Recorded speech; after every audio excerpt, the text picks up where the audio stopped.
तुम्ही म्हणताय मी त्या समितीचा अध्यक्ष आहे, 6 महिन्यात कुठं होता? मागच्या वेळी आता फक्त मागच्या आठवड्यात सदाभाऊंनी मीटिंग घेतली म्हणून तुम्हाला जाग आली, पण अहो सदाभाऊंनी मागच्या 2-3 महिन्यापूर्वी तिथं वस्तीत जाऊन लोकांच्यात बसून तहसीलदारांना नेऊन मोजणी अधिकाऱ्यांना नेऊन त्या ठिकाणी त्या संबंधित ग्रामसेवकांना विस्तार अधिकाऱ्यांना तिथं नेऊन भाऊंनी मागच्या 3-4 महिन्यातच त्या ठिकाणी सांगितले की या कामाला गती द्या. आणि म्हणून आम्ही हे काम करत असताना आज तुम्हाला कळाले की ते काम अंतिम टप्प्यात आले. तुम्ही मुळात जिल्हा परिषदेमध्ये ठराव मांडताना ठराव फेटाळला, पण आता आपल्यावरती लोक नाराज होतील म्हणून काहीतरी दाखवायचं म्हणून तुम्ही आता खोटं करून म्हणताय की आम्ही ते इकडून आणलं तिकडून.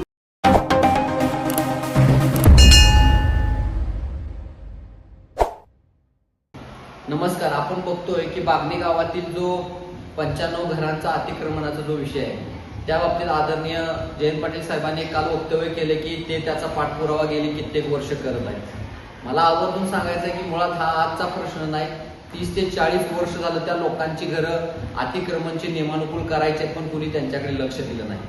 2017 साली मी निवडणूक लढवली. माझा पराभव झाल्यानंतर खऱ्या अर्थाने मी त्याचा फॉलोअप घ्यायला लागलो आणि त्यावेळी मग आम्हाला कळलं की पहिल्यांदा 91 कुटुंब होती. आम्ही 91 कुटुंबाचे अर्ज त्या ठिकाणी त्यावेळेच्या ग्रामविकास मंत्री आदरणीय पंकजाताई होत्या, यांच्या माध्यमातून सदाभाऊंच्या नेतृत्वाखाली आम्ही त्या ठिकाणी 91 लोकांचे अर्ज भरले. पण परत ना अडचण अशी झाली की फक्त 4च लोकांचे त्या ठिकाणी ऑनलाईन अर्ज दिसले. त्याच्यामध्ये श्री दत्ता साधू गोसावी, श्री शामराव साधू गोसावी, श्री वसंत बळकू मंडले, श्रीमती कामाबाई नायकू जाधव. त्यांचं यादीतील अनुक्रमांक 2, 3, 39 आणि 34 असा आहे. तर फक्त 4 लोक ऑनलाईन दिसल्यानंतर मी सारखा त्याचा पाठपुरावा करत असल्यामुळे आदरणीय त्यावेळेचे गट विकास अधिकारी शशिकांत शिंदे साहेब यांनी 11/6/2019 ला भाऊंच्या नावे पत्र काढलं की बाबा 4च लोकांचं ऑनलाईन दिसतंय, बाकी 87 लोकांचं ऑनलाईन दिसत नाही, तर सदाभाऊ शासनाकडे पाठपुरावा करा आणि त्या ठिकाणी त्यांच्यासाठी ते लिंक ओपन करून द्या. उर्वरित सर्व 87 नोंदी पुढील कार्यवाही उपलब्ध न झालेले या स्तरावरून फक्त त्यांचे प्रपत्र भरून घेतले आहे, तरी उर्वरित नोंदी ऑनलाईन करण्यासाठी सुविधा उपलब्ध झाल्यावर या स्तरावर पुढील कारवाई करता येईल. आपल्या माहितीसाठी उचित कारवाईसाठी विनम्र सादर, तर ती माननीय नामदार सदाभाऊ खोत, असं साहेबांनी पत्र दिलं 19/6/2019 ला. त्याच्यानंतर भाऊंनी काय केलं?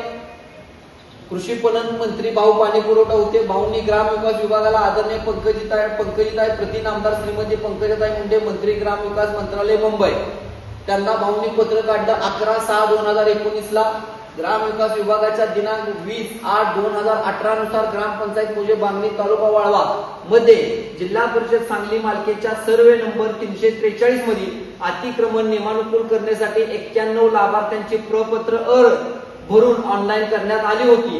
तथापि 91 पैकी 4 फक्त नोंदी ऑनलाईन दिसून येत आहेत, परंतु 87 नोंदी दिसून येत नाहीत.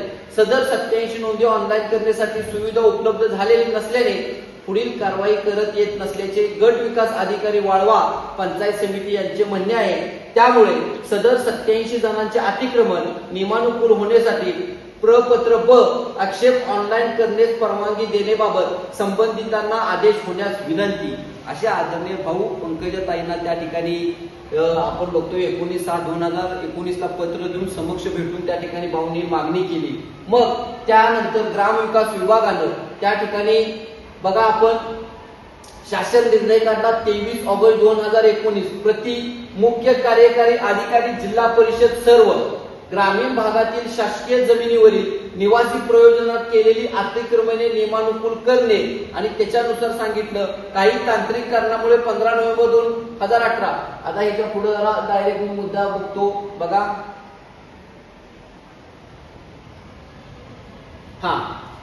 अतिक्रमणाची डेटा एंट्री करण्याची सुविधा संगणक प्रणालीवर दिनांक 26/8/2019 पासून नोंदणी टप्पा 2 मध्ये उपलब्ध होईल. कार्यासन अधिकारी पाठक साहेबांनी असा निर्णय काढला की आता इथनं पुढे ती तुम्ही नोंदणी करू शकता. डबल ऑनलाईन करण्यासाठी आम्ही त्या ठिकाणी वेबसाईट ओपन करत आहोत. संगणक प्रणालीवर नोंद करताना यापूर्वी दिलेल्या सूचनांचे काटेकोर पालन करण्यात यावे.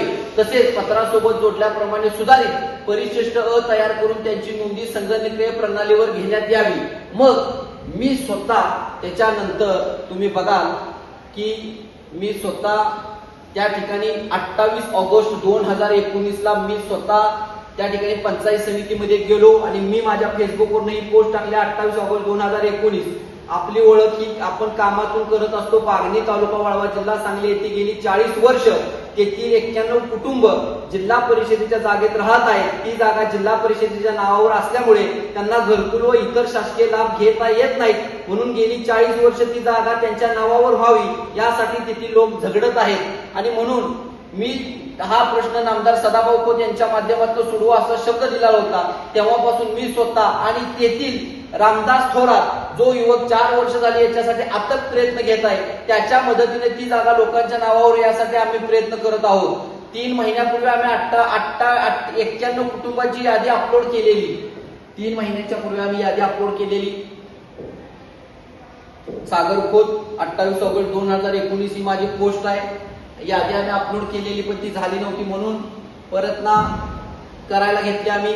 आणि मग मी स्वतः त्यावेळी पंचायत समितीमध्ये जाऊन त्यावेळी आपल्या बागणीचे ग्रामसेवक आदरणीय सदाशिव कुलकर्णी साहेब, आपले त्यावेळेचे विस्तार अधिकारी आदरणीय वांगडे साहेब, त्या ठिकाणी जे डेटा ऑपरेटर म्हणून पंचायत समितीमध्ये काम करतात ते आदरणीय बाजारी साहेब यांच्या उपस्थितीत स्वतः मी बसून सगळ्या लोकांचे त्या ठिकाणी मी लक्षात ठेवा फॉर्म भरून घेतले.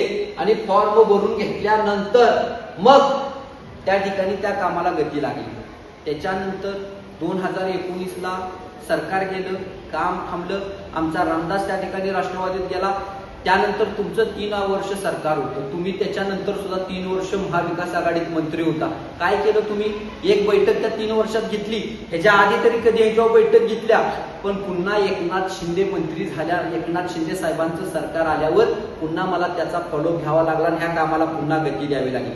मागील 6 महिन्यातले जर मी आता पत्रव्यवहार सगळे दाखवले, कारण हा महाराष्ट्र शासनानं आता आमच्या आदरणीय फडणवीस साहेबांनी, बावनकुळे साहेबांनी निर्णय घेतला 26 मार्च 2026ला. काय निर्णय घेतला की निवासी घरं ती लवकरात लवकर निवासी घरं जिथं अतिक्रमण आहेत ते नियमानुसार करा. आणि त्या माध्यमातून मी आपल्या बीडीओच्या ऑफिसला, आपल्या आष्ट्याच्या तहसील कार्यालयामध्ये जवळपास 10 वेळा मागच्या 5-6 महिन्यात गेलोय. तुम्हाला एवढं तरी माहित आहे का की मागच्या 4-5 महिन्यात जे फॉर्म भरले, मागच्या 2 महिन्यात ते फॉर्म सुद्धा चुकीचे भरले. आम्ही फॉर्म जुन्या GR नुसार प्रति गट विकास अधिकारी यांच्या नावे भरले. ते फॉर्म चुकीचे आहेत हे मला सारखं गट विकास अधिकाऱ्यांच्या ऑफिसला गेल्यावरती मला आत्ताचे जे आपले पवार साहेब गट विकास अधिकारी आहेत त्यांनी मला या ठिकाणी सांगितलं की सागर भाऊ जुने फॉर्म चालणार नाही, तुम्ही नवीन फॉर्म भरा. परत मी नवीन फॉर्म घेतले आत्ताच्या नवीन शासन निर्णयानुसारचे. ते फॉर्म मी घेऊन त्या ठिकाणी लक्षात ठेवा लोकांच्यात गेलो. ते सगळे फॉर्म आम्ही लोकांच्यातनं भरून घेत आहोत. मोजणीच्या ऑफिसला कमीत कमी मी 10 वेळा गेलोय. तेव्हा तिथं मोजणी आली. ज्यावेळी मागच्या 2 महिन्यात उन्हाळ्यात आउटर बाउंड्री मिजली गेली त्यावेळी सकाळी मी 11ला आलतो, दुपारी 4 वाजेपर्यंत मी आउटर बाउंड्री त्या ठिकाणी प्रशासकीय अधिकाऱ्यांना घेऊन मोजत होतो. तुम्ही म्हणताय मी त्या समितीचा अध्यक्ष आहे. 6 महिन्यात कुठं होता? मागच्या वेळी आम्ही आता फक्त मागच्या आठवड्यात सदाभाऊंनी मिटिंग घेतली म्हणून तुम्हाला जाग आली. पण अहो सदाभाऊंनी मागच्या 2-3 महिन्यापूर्वी तिथं वस्तीत जाऊन लोकांच्यात बसून तहसीलदारांना नेऊन मोजणी अधिकाऱ्यांना नेऊन त्या ठिकाणी त्या संबंधित ग्रामसेवकांना विस्तार अधिकाऱ्यांना तिथं नेऊन भाऊंनी मागच्या 3-4 महिन्यातच त्या ठिकाणी सांगितले की या कामाला गती द्या. आणि म्हणून आम्ही हे काम करत असताना आज तुम्हाला कळाले की ते काम अंतिम टप्प्यात आलंय. तुम्ही मुळात जिल्हा परिषदेमध्ये ठराव मांडताना ठराव फेटाळला, पण आता आपल्यावरती लोक नाराज होतील म्हणून काहीतरी दाखवायचं म्हणून तुम्ही आता खोटं करून म्हणताय की आम्ही ते इकडून आणलं तिकडून. अहो त्या सातारला सुद्धा कोण गेलं? मी गेलो. सातारा जिल्हा परिषदेतनं इकडं आलं 2024. तुम्ही फक्त कागद बघून सांगताय की 2024 म्हणजे आदरणीय एकनाथ शिंदेच्या साहेबांच्या काळात आम्हीच करून आणलंय. त्याच्या आधी 3 वर्ष तुम्ही मंत्री होता, त्याच्या मागे तुम्ही ग्रामविकास मंत्री होता, त्याच्या मागे तुम्ही अर्थमंत्री होता 10 वर्ष. तेव्हा तुम्हाला साधं सोडता आला नाही, सोडवता आला नाही प्रश्न. आता कशाला उगीच खोटं बोलताय लोकांना? हे सगळे पुरावे दिले. आता तुम्ही काय पुरावे दाखवणार आहे लोकांना? माझी एकच तुम्हाला हात जोडून विनंती आहे. काशी गावात खूप वर्ष झालं अतिक्रमणाच्या फायल्या पडल्या, त्या सुद्धा फायल्या मी बीडीओच्या ऑफिसला बघितल्या. आपल्या स्वतःच्या गावातल्या लोकांचं तेवढं अतिक्रमण आधी नियमानुसार